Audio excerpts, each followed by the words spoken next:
오늘은 로마서 1장 1절 말씀을 토대로 예수 그리스도의 노예라는 제목의 설교를 하겠습니다. 법과 제도가 없는 세상을 상상해 보십시오. 어떤 세상일까요? 법이 없으니 무법천지겠고 제도가 없으니 난장판이 될 것이 분명합니다. 규칙이 없고 심판이 없는 경기가 될 수 있습니다.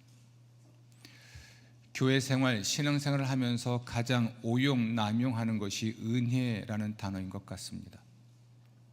은혜로 모든 것이 용납하는 태도인 거죠. 법도, 제도도, 직제도, 직분이 필요 없고 그 어떤 것에도 구속받지 않으려 하는 생각과 태도들, 행여 법이나 제도나 직제나 직분을 강조하면 이러한 신앙은 율법주의 신앙이라 하여 하찮게 여기는 현상이 우리 시대에 있습니다. 하지만 이것은 심각한 오류입니다. 오늘 사도 바울의 생애를 통해서 예수 그리스도의 노예가 되는 것이 무엇인지 말씀을 드리려고 합니다. 성령의 음성을 듣고 방금 말씀드린 교회의 직제, 직분, 제도, 그러면 나는 어떤 그리스도인이 되어야 할지 다짐하고 또 실천하는 귀한 시간 될 줄로 믿습니다. 디모데전서 1장 15절에서 바울은 자신을 일러 예수께 구원받은 죄인들 가운데서 가장 큰 죄인이다라고 말을 합니다. 그런데 또 오늘 로마서 1장 1절에서는 그리스도 예수님이 부리시는 종, 사도로 부르심을 받아 복음을 위해서 따로 구별된 사람이라고 말을 합니다. 로마서 11장 13절에 의하면 바울은 사도라고 하는 것은 직분이라고 말을 합니다. 바울은 로마 여행을 계획했습니다. 예루살렘에 갔다가 그 뒤에 반드시 로마도 보아야 하리라 라고 말을 했습니다. 근데 로마 교회는 바울이 설립한 교회가 아니에요. 그리고 그들을 한 번도 만난 일이 없었습니다. 그러면 그는 왜 로마에 가려고 했던 것일까요?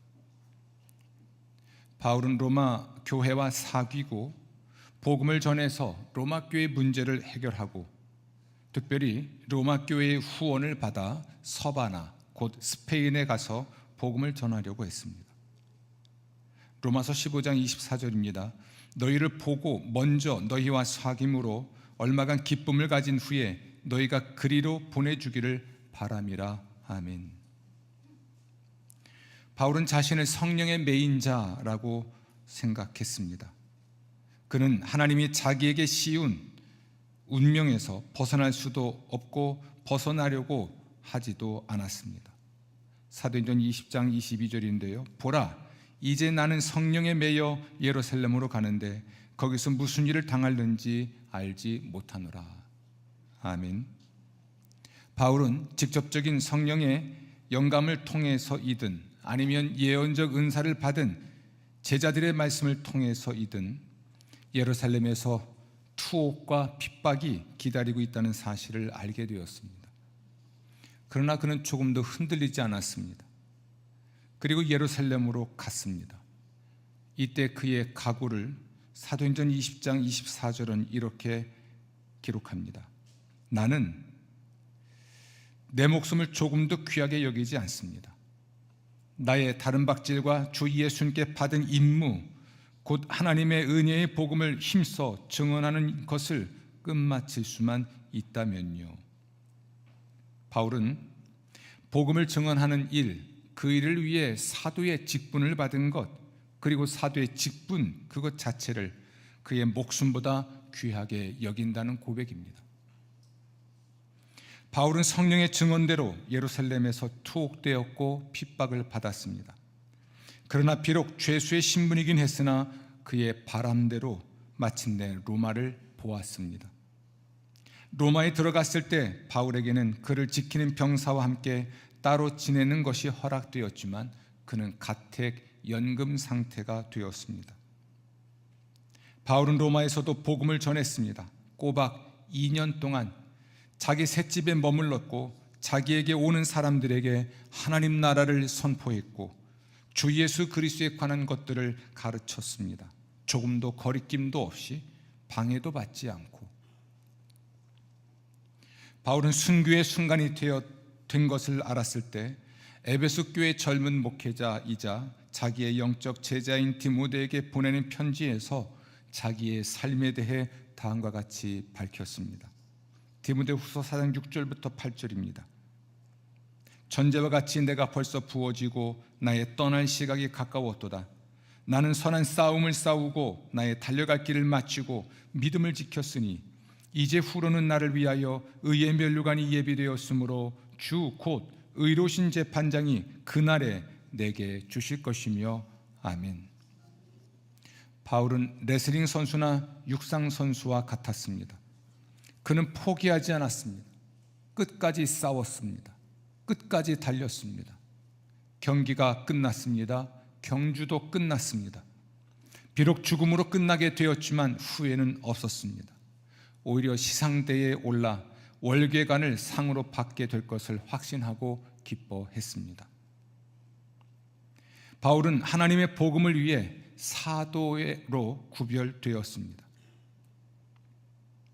하나님의 복음은 하나님의 아들에 관한 것인데 하나님의 아들의 성육신, 사망, 부활에 관한 사실들입니다. 모든 사람들은 이 복음을 믿어 구원을 받죠. 그러므로 이 복음을 위한 사도의 직분을 받게 된 것을 그는 영광스럽게 여겼고 그의 직분을 목숨보다 귀하게 여기며 그의 목숨을 바쳐 복음을 전하는 사람이 되었던 겁니다. 바울은 하나님의 복음을 위해 싸웠고 달렸습니다. 유대인만이 아니라 이방인의 구원을 위해 헌신했습니다. 이방인의 사도로 부르심 받은 것을 영광스럽게 여겼고 그의 직분을 귀하게 여겼습니다. 이방인 선교에 헌신했고 그리고 상 받을 것을 확신했습니다. 바울은 본래 비방자요, 박해자요, 폭행자였죠. 그러나 그는 변화되었습니다. 하나님의 아들 예수 그리스도의 종, 곧 노예가 되었습니다. 그리고 그분의 종, 곧 노예로 살았습니다. 그분을 위해 목숨을 버렸습니다. 순교한 것이죠. 바울을 변화시킨 것은 무엇이었을까요? 언제, 어디서, 어떻게 그는 변화되었을까? 그 이야기를 시작하려고 합니다. 이 바울의 변화는 주 예수 그리스도의 갑작스럽고 초자연적인 방문으로 시작되었습니다. 예수님이 돌아가신 지 약 4년이 지났습니다. 예수님의 증인들은 이스라엘 전역을 돌아다니며 담대하게 복음을 선포하고 있었습니다. 매질하고 옥에 가두어 봐야 그들은 더욱더 열성적인 증인이 될 뿐이었습니다. 몇몇 유대교 지도자들을 포함해서 믿는 사람의 숫자가 예루살렘에서만도 벌써 5천에 이르렀습니다. 이 집단의 지도자들 가운데 하나가 스데반이었습니다. 그의 설교는 너무나 감동적이었습니다. 사람들에게 미치는 영향이 컸죠. 그래서 유대인들은 그를 성 밖으로 끌어내어 돌로 쳐 죽였습니다. 교회의 첫 번째 순교자가 된 것이죠. 스데반은 죽으면서 그의 구세주와 너무나 흡사하게 외쳤습니다. 주여, 이 죄를 저희에게 돌리지 마옵소서. 바울은 그 옆에 서서 돌 던지던 사람들의 옷을 지키고 있었습니다. 곧 스데반을 죽이는 일에 동의했고 증인이 되었다는 말입니다. 그는 기존 종교인 유대교 편에 서서 그리스도인들을 잡으러 다니고 있었습니다. 이 열성분자의 분자 바울의 극성 때문에 교회는 밤낮으로 시달렸습니다. 바울의 패거리들은 그리스도인들이 눈에 띄었다 하면 집이든 어디든 가릴 것 없이 쫓아가서 남녀를 막론하고 끌어내 감옥에 쳐넣었습니다. 이러한 박해를 피해 많은 신앙인들이 유대 바깥 먼 지역이나 사마리아로 피신했습니다. 그러나 흩어져 간 사람들은 두루 다니면서 말씀을 전파했습니다. 주님의 제자들이 다메섹에 피신해 있다는 보고가 대제사장에게 들어왔고 따라서 다메섹의 여러 회당 지도자에게 보내는 공문과 함께 사울이 급파되었습니다. 이렇게 해서 바울은 남녀를 막론하고 그 도, 곧 예수의 복음을 좇는 자들을 잡아 묶어 예루살렘의 법정으로 끌고 올 수 있는 권한을 부여받았습니다. 이 예수 이단자들을 기필코 체포해 오리라고 다짐하면서 그는 몇몇 병사들과 함께 출발했습니다. 이미 다메섹 형제들은 바울이 예루살렘에서 주님의 성도들에게 너무나 해를 끼친 것과 또한 예수님의 이름을 부르는 사람들을 잡아갈 권한을 대제사장들에게 받고 다메섹에 오고 있다는 것을 많은 사람들을 통해 이미 듣고 알고 있었습니다. 그리고 그들은 두려워하고 있었습니다. 다메섹으로 가는 도중에 정오쯤 바울과 동행하던 사람들은 갑자기 하늘로부터 오는 해보다 밝은 강렬한 빛에 사로잡혔습니다.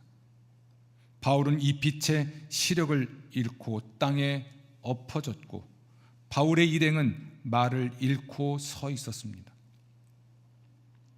그들은 같이 빛은 보았으나 사울만 눈이 멀었고 같은 소리를 들었으나 바울만 정확하게 듣고 다른 사람들은 그냥 소리만 들었습니다. 사울아, 사울아, 너는 어찌하여 나를 핍박하느냐? 가시도 친 채찍을 발길로 차면 너만 아플 뿐이다. 사도행전 26장 14절입니다. 바울은 자신의 악행을 사무치게 깨닫고는 양심의 가책을 느꼈습니다. 예수 그리스도의 신적 능력을 깨닫고 그분을 주라 부르며 누구십니까? 라고 물었습니다. 예수님은 나는 네가 핍박하는 나사렛 예수라 라고 대답하셨습니다. 그때 예수 그리스도는 바울을 향한 자신의 계획을 밝히셨습니다. 사도행전 26장 16절에서 18절에 기록되어 있습니다. 내가 내게 나타난 목적은 너를 일꾼으로 삼아서 내가 나를 본 것과 내가 장차 내게 보여줄 일의 증인이 되게 하려는 것이다. 나는 너를 건져내어 이방 사람들에게로 보낸다.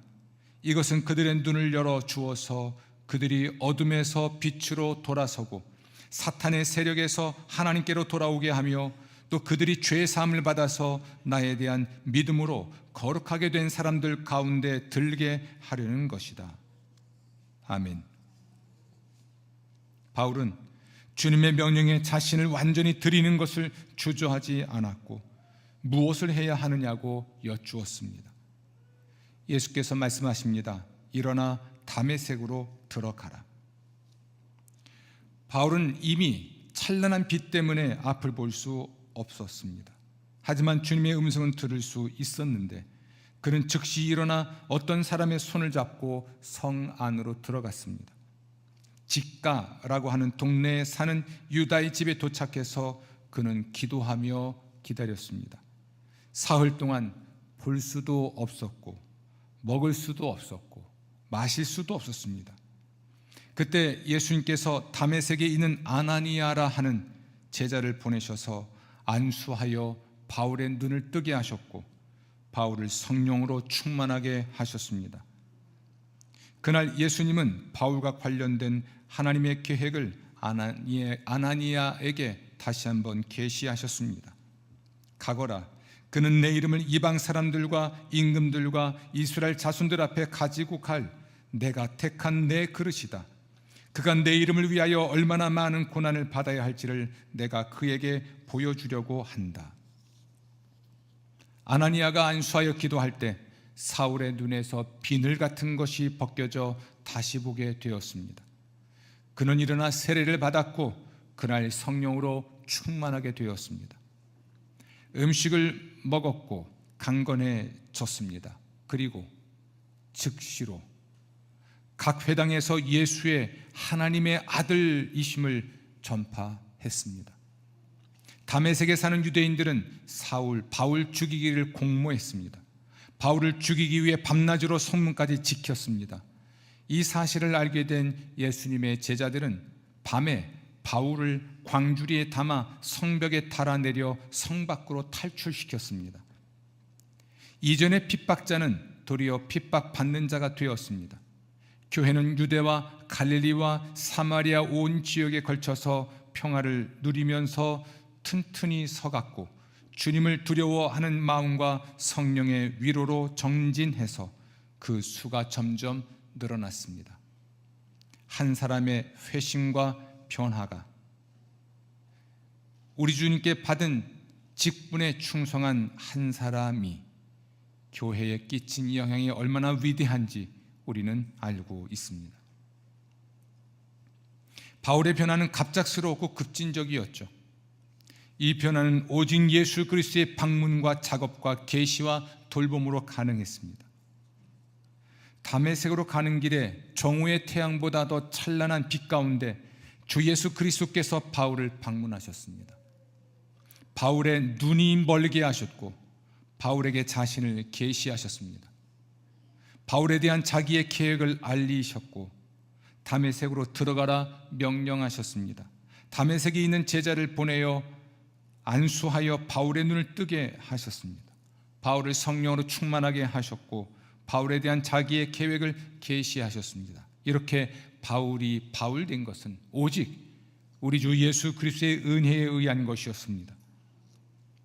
바울은 다메섹에 있는 예수의 제자들을 결박하여 예루살렘으로 잡아오려고 가던 길에 예수 그리스도의 방문을 받았습니다. 정오의 태양보다 찬란한 빛 가운데 계신 예수님을 보았고 그래서 눈이 멀었습니다. 예수님이 누구인지를 알았고 자기에 대한 예수님의 계획도 알았습니다. 다메섹으로 인도받았고 다메섹에서 예수님의 제자에게 안수를 받았고 성령의 충만함을 받았고 결국 교회와 복음을 위해 순교했습니다. 구속받은 사람들은 선택된 하나님의 그릇이고 하나님의 약속을 받습니다. 하나님은 각 사람에 대해 완전한 계획을 갖고 계십니다. 하나님의 목적을 이루기 위해 각자가 받은 특별한 부르심 가운데 우리는 모두 그리스도 안에서 보고 들은 바를 전하는 증인들입니다. 훗날 우리는 얼마나 충성했는가 설명해야 할 순간이 바로 올 것입니다. 우리는 상 받도록 충성해야 합니다. 믿음으로 그리스도를 주님으로 고백한 후에도 한 가지 문제가 남습니다. 그것은 주님께서 그 사람에게 계획하신 특별한 방향을 어떻게 깨닫느냐 하는 것입니다. 우리는 보살핌의 교제를 통해 하나님의 계획을 깨닫게 됩니다. 쉬지 않는 기도와 말씀 가운데 살면서 그리스도인 형제들과 상담하고 우리 앞에 주어진 특별한 상황이 무엇인가 신중하게 생각하면서 하나님의 성령께 한결같이 순종할 경우 우리는 하나님께서 우리에게 계획하시고 계신 일이 무엇인지 알 수 있을 것입니다. 바울은 사도로 부르심을 받았죠. 모든 그리스도인은 하나님의 복음을 위해 헌신하는 사람이지만 다른 사람과 구별되는 직무를 맡은 사람으로서 사도의 직분을 받았다는 말입니다.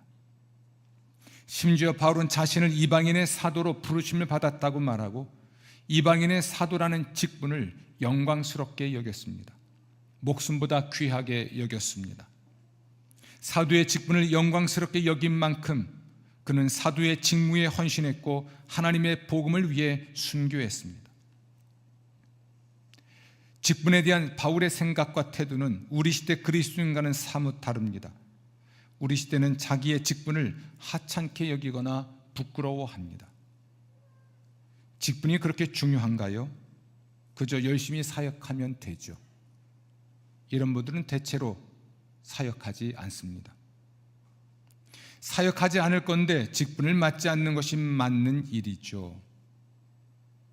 이런 사람들은 직분을 받는 사람들을 부끄럽게 만들고 비난합니다. 때가 되면 달게 될 계급장인데 구태여 지금 직분을 맡을 이유가 있나요? 이런저런 생각과 태도와 말들은 직분을 하찮게 여기고 부끄러워한다는 것을 보여줍니다. 그러니 교회와 복음을 위한 어떤 헌신, 헌금, 희생을 기대할 수 있겠습니까? 만약 직분이 필요 없다면 예수 그리스도께서 과연 자기를 따르는 수없이 많은 사람들 중에서 12명을 사도로 선발했을까요? 직분이 필요 없다면 예루살렘 교회에 과연 집사나 장로, 곧 사도들 외에 집사나 장로를 세웠을까요? 만약 직분이 필요 없다면 사도들이 과연 감독과 장로와 집사 등의 자격을 교회에서 가르쳤을까요? 성령님은 교회의 직무를 위해 직분을 맡기시고 우리는 성령님이 맡기신 직무에 충실하여 맡은 직분에 충성합니다. 직분을 귀하게 여기십시오. 직분을 맡게 된 것, 그것을 영광스럽게 여기십시오. 예수님의 충성스러운 노예가 되어 충성하십시오. 영광스러운 상을 받게 될 것입니다.